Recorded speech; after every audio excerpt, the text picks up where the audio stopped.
White light है, जिसकी वजह से आपका एक या आधा नंबर डिडक्ट पॉइंट था यहाँ पे की पॉइंट वो इसको देख के आपको सीधा नंबर दे देगा। ठीक है, 2 नंबर का उसने नहीं किया तो उसको एक स्पेल में गलती में मिल गई और वहां पे आपका Hi guys, welcome back to the channel. This is Rajneesh and I scored 87% in board examination and without putting any efforts in my answer sheet and how I scored, and I'm going to be tell this topic for you.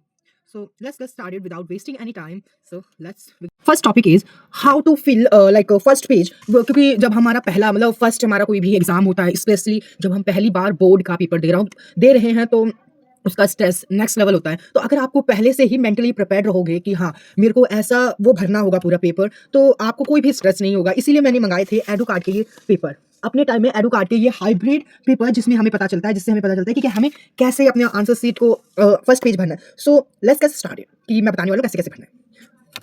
सो या मैंने ये ले ली है अपनी edu card की वो, जिससे मैं बताने वाला हूँ कैसे क्या भरना है। सो पहले मैं एक पेन ले लूँ। सो मैं एक पेन निकाल लेता हूँ जिससे मैं आपको बताऊंगा कैसे क्या भरना है। मैं रेड पेन ही निकाल लेता हूँ जिससे आपको मतलब देखने में इजी आए।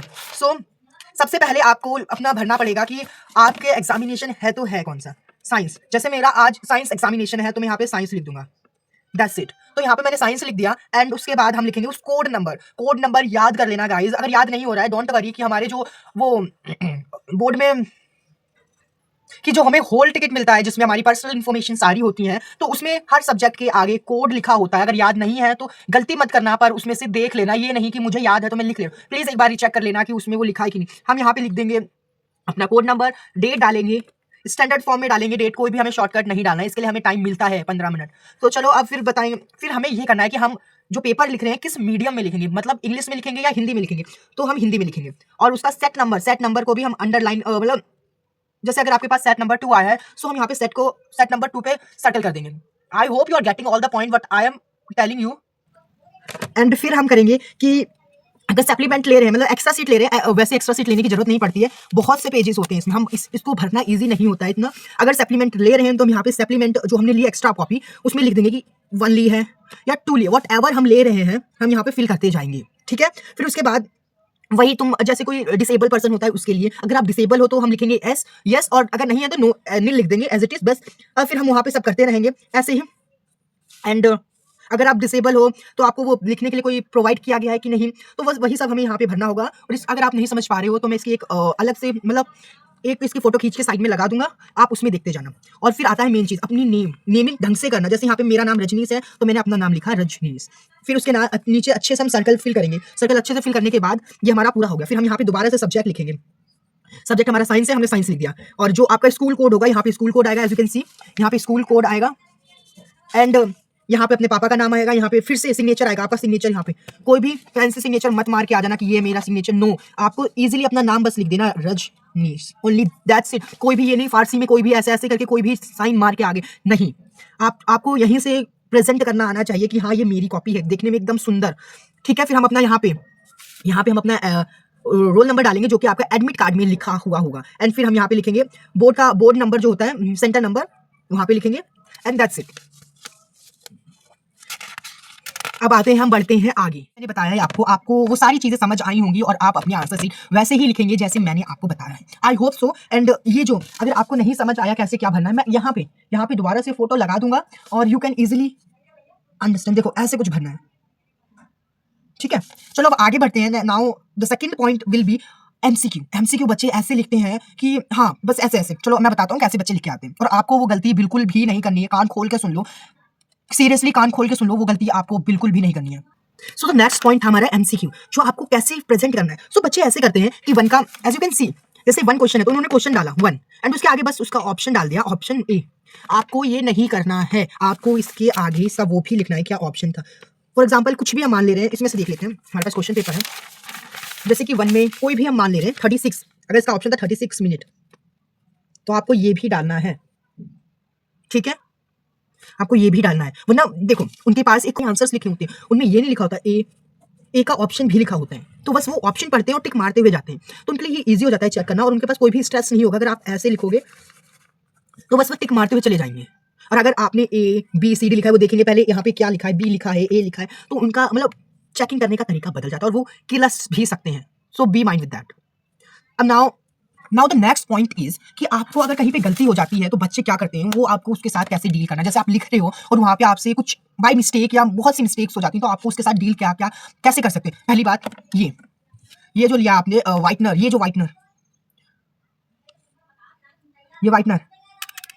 वाइटनर जो है, इसको आप गलती से भी लेकर मत जाना, बिकॉज जो आप देखो, for example I am writing something like he is very good friend, very good boy, ठीक है, एंड इसी में अरे यार दोबारा से, he is a very good boy. देखो यहाँ पे मेरे को बॉय जैसे लिखते लिखते हो गया, यहाँ पे मेरे से गलती से बॉय की जगह मैंने डॉय लिख दिया। तो अब यहाँ पे क्या करना है, क्या मैं इसको ऐसे ऐसे ऐसे ऐसे काट दूं? बिल्कुल भी नहीं, आपको ऐसे। क्या मैं इसके ऊपर व्हाइटनर लगा दूं? चलो आपने व्हाइटनर लगा दिया, आपकी साइड लेता हूँ कि आपने व्हाइटनर लगा दिया। अब आपको वेट करना पड़ेगा कि ये कब सूखे ये। पहले तो आपका इसमें टाइम वेस्ट हुआ कि इतना तो व्हाइटनर लगाया, अब सूखेगा वो, तब उसके ऊपर आप जाओगे बॉय लिखने। पहला टाइम वेस्ट हुआ ये। तो आपको गलती से भी आपको व्हाइटनर यूज नहीं करना है अपने बोर्ड एग्जाम में। जस्ट उसके ऊपर ऐसे एक सिंगल लाइन कर दो और उसके आगे उसका वो लिख दो। जस्ट आपको एक सिंगल लाइन कर देनी है ऐसे कि हाँ, और इसके आगे सही स्पेल लिख दो। आपको ऐसा खिचड़ पिचड़ नहीं करना है, व्हाइटनर पुट नहीं करना है, ठीक है। नाउ नेक्स्ट क्वेश्चन है कि भाई मेरे को ये बता दो कि कैसे हमें डायग्राम बनाना है, कैसे नहीं बनाना। चलो पहले मैं बता दूं आपको डायग्राम कैसे बनाना है। पहले जो जैसे भी डिस्पर्जन ऑफ लाइट का बनाइए थ्रू द स्पेक्ट्रम तो आपको वो कैसे बनाना पड़ेगा।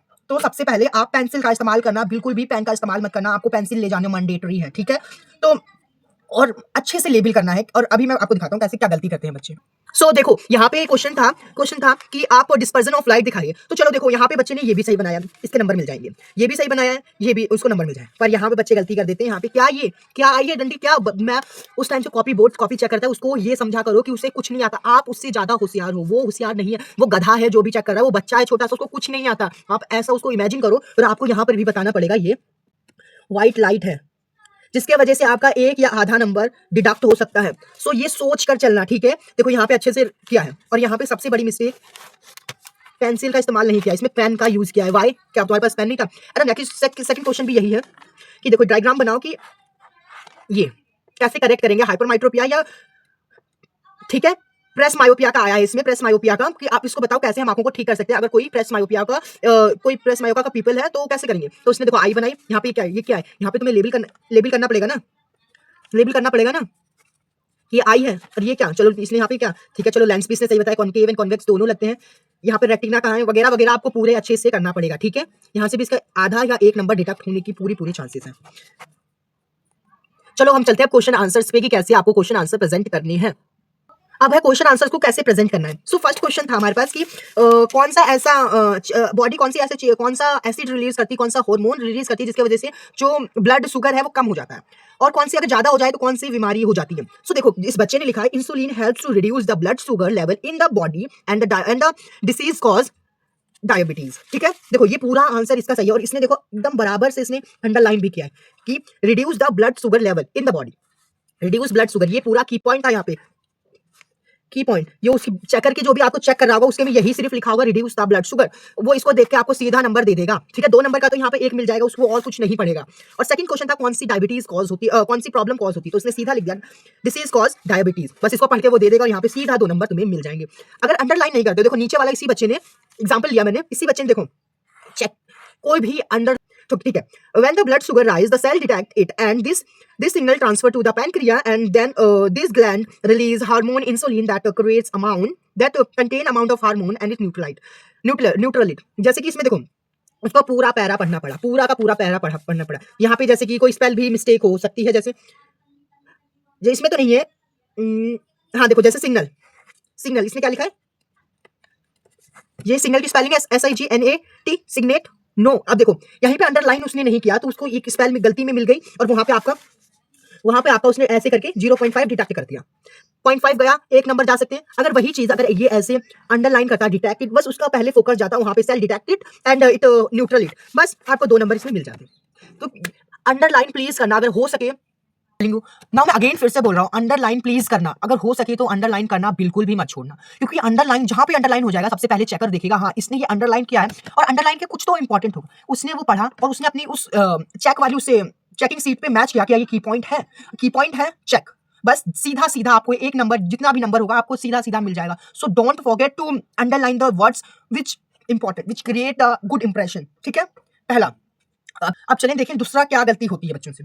अब आते हैं, हमने कर ली बायो की बात पूरी, अब करते हैं केमिस्ट्री की बात। केमिस्ट्री में अगर साइंस में आ जाता है कोई क्वेश्चन रिएक्शन वाला, तो आपको वो कैसे सॉल्व करना है। So I am going to tell you all the things यहाँ पे जो मैंने लिख रखे हैं। Let's start. देखो गाइस, यहाँ पे रिएक्शन वाला वो एक क्वेश्चन आया है। सो देखो यहाँ पे आपको कैसे रिएक्शन, पहले आपको रिएक्शन करके दिखाना है सीधा 1 नंबर, ठीक है, या 0.5 नंबर। आपको डायरेक्ट अगर रिएक्शन आपने सही लिखी है नंबर मिल जाएगा।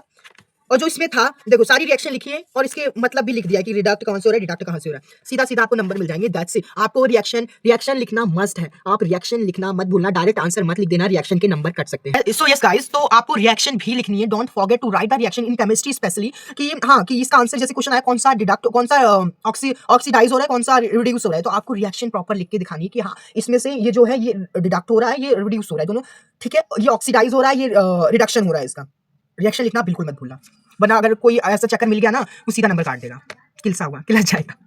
अब बात करें फिजिक्स की। अगर फिजिक्स में सर्किट वाले क्वेश्चंस आते हैं तो सर्किट वाले इंपॉर्टेंट होते हैं, वो प्लीज एक बार कर लेना। ये इंपॉर्टेंट क्वेश्चन होता है, मतलब आपको साइंस में आपको कि साइंस में आपको ये तो क्वेश्चंस कॉमन होते हैं, सर्किट वाला कॉमन बहुत ही ज्यादा कॉमन होता है, वो आता ही आता है। सो उसकी वेल प्रिपेयर कर लेना। और उसमें फिजिक्स में ये रे डायग्राम वाला भी आता है, छह केस होते हैं, वो प्लीज कर लेना। और don't use pain in diagram, ठीक है, पेन का बिल्कुल भी इस्तेमाल ना करें, हो सके तो पेंसिल, हो नहीं सके ये मस्ट है आपको पेंसिल का ही इस्तेमाल करना है। कोई भी डायग्राम बनाओ, चाहे तुम केमिस्ट्री में बनाओ, चाहे तुम फिजिक्स में बनाओ, चाहे तुम बायोलॉजी में बनाओ, तुम्हें फिजिक्स का ही पेंसिल का ही इस्तेमाल करना है, ठीक है। तो चलो अब बात करें हाँ दैट्स इट। बट या अगर आप इस चैनल पे नए हैं तो इस चैनल को सब्सक्राइब कर लें, क्योंकि मैं अब आगे आने वाली वीडियोस में मोस्ट इंपॉर्टेंट क्वेश्चन साइंस के, मैथ्स के, सोशल साइंस के, हिंदी, इंग्लिश, जितने भी सब्जेक्ट होते हैं वो सारे वो बताने वाला हूँ। And don't forget to subscribe, like this video if you like it. And या थैंक यू फॉर वाचिंग। मिलते हैं ऐसी एक और इंटरेस्टिंग वीडियोस में। अगर आपको एक पॉइंट कवर करना रह गया, तो आपको क्या क्या वो ले जाने हैं, मतलब एग्जाम देते टाइम। सो आपको क्या क्या गलती नहीं करनी है। आपको सबसे पहले अंडरलाइन करना बिल्कुल भी नहीं भूलना है, आपको अंडरलाइन ही करना है, एक एक वर्ड अंडरलाइन करना जो इंपॉर्टेंट हो। व्हाइटनर बिल्कुल भी यूज मत करना। और पेन हो सके तो बॉल ही ले जाना, क्योंकि जेल पानी गिरते ही फैल जाता है। क्या पता आप पानी पी रहे हो, सीट पे आपकी सीट पे डायरेक्ट बोतल गिरे, और चांसेस, मतलब पूरा ऐसा माइंड बना के ले जाना कि बॉल पेन ही ले जाना है। और लास्ट एंड में आपको अपना, जैसे किसी ने सजेस्ट किया नहीं मैं तो ये इस वाले पेन से लिखूंगा, और आप कर रहे हो इस वाले पेन से, तो ये पेन गलती से भी मत ले जाना, क्योंकि ये हैवी भी है। मतलब उसकी तो उससे लिखने की प्रैक्टिस है, अच्छे से वो लिख लेगा, पर आपकी आदत इस पेन पे रुकी हुई है, तो आप यही पेन ले जाना प्लीज। किसी के कहने पे कोई अपना पेन मत चेंज करना, वही पेन इस्तेमाल करना जो आप कर रहे हैं, ठीक है। और अंडरलाइन करने के लिए कोई भी स्केच मत ले जाना, सीधा पेंसिल या पेन से ही करना। और कम से कम 3-4 पेन लेकर जाना, क्योंकि क्या पता ये वो हो सकता है ना कि क्या पता ये पीछे से ही बैक मार जाए, चलना बंद हो जाए। कम से कम 3-4 पेन ले जाना। एंड स्केल ले जाना अंडरलाइन लाइनें खींचने के लिए। और या this is for all. If you like this video do comment down, and अगली वीडियो आप किस पे चाहते हैं, कौन से टॉपिक पे, मैं उस पे बनाने की कोशिश करूंगा। एंड या अगर नहीं हो तो चैनल को सब्सक्राइब प्लीज कर लो।